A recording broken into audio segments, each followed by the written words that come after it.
नमस्कार welcome to dishes with पना। आपण समस्त को मोर गोटे नुआ रेसिपी की स्वागत। आज आपण मानक पई नेकी आसी पणस कसार रेसिपी बहुत इजी मेथड रे आज बनेबा। तो चलंतु स्टार्ट करबा आज रेसिपी। प्रथम ये पानी किछि गरम कर नेथिली सेतिरे पणस को आमे बॉईल करनबा।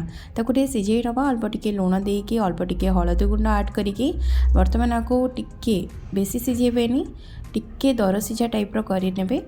देन आपको घाटी नहीं आपको कवर करके सिझापी छाड़ी नवा।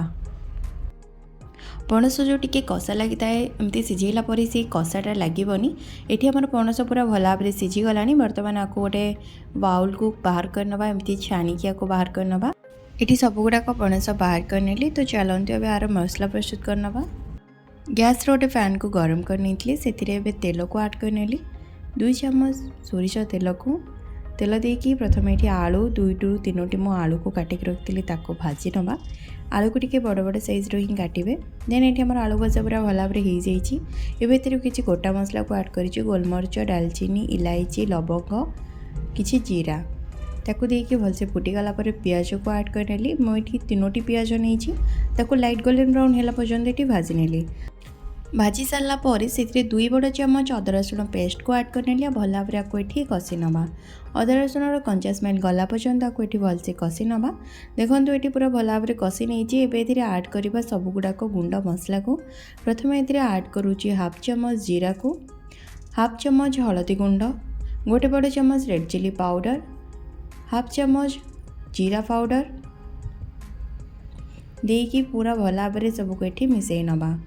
देखो ये सब गुड़ाक भलसे मिसई सारापर मसला और टिके भल भाव में कषि हाँपाई से अल्प टिके पानी को मुझे ऐड करी 2 टेबल स्पून पानी ये ऐड करी पूरा भल भाव में आपको ये मिसई नेली। एबे ये ऐड करवा गोटे चम्मच गरम मसला को देकी पूरा भल भाव में आपको ये मिसई नवा। देखो ये सब गुड़ाक भलसे मिसई सारापर एबे आलू आ पणस को देदबा आउ भल भाव में ये सब गुड़ाक मसला सहित मिसई नवा। देखो ये सब गुड़ाक मु भल भाव में मसला सहित ये मिसई नहीं। एबे ऐड करवा स्वाद अनुसार लुण को अल्प टिके लुण आम पणस को सिझेला टाइम रे देथिले ता अनुसार आपण ये लुण को देदेबे और भल भाव में आपको कषि नेबे। 2 मिनट पर्यंत आपको भलसे कषि सारा पर एबे ये टमाटर प्यूरी को ऐड करनेबी। आपड़ चाहिए ये टमाटो कटा भी देपारे। ये सब गुड़ाक टमाटो प्यूरी को देकी भल भाव में कषि नहीं। बर्तमान टमाटर कंचा स्मेल गला पर्यंत आपको कषि नवा।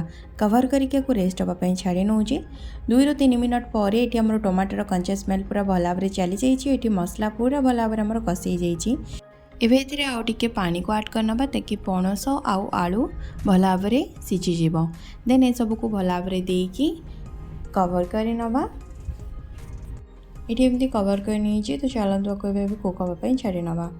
5 मिनट पर देखो ये आमर पूरा भल भाव में पणस कषा रेडी हो गलानी। आलू ये पूरा भल भाव में सिझी जाइए और पणस भी पूरा भल से सिझी जाइए। देन आपको भल भाव में ये मिसई नवा। आमर ये पणस कषा बनिकी रेडी हो गला।